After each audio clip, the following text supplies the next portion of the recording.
তারা এই নির্বাচনটাকে প্রহসনীতে পরিণত করার জন্য চেষ্টা চালাবে, কেননা তাদের হাতে হাজার হাজার কোটি কালো টাকা। ভারতীয় জনতা পার্টি ইতিমধ্যে সারা পৃথিবীর না হলেও এই দেশের সবচেয়ে বৃহত্তম দুর্নীতিবাজ পার্টি হিসাবে পরিণত হয়েছে।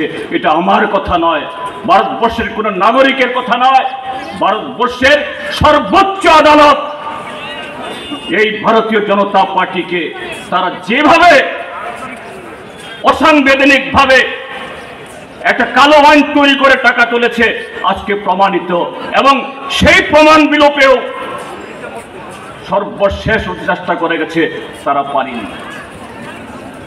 বন্ধুরা, তাদের সরকার ত্রিপুরা যে চলছে, এখানে যুব বন্ধুরা বলেছেন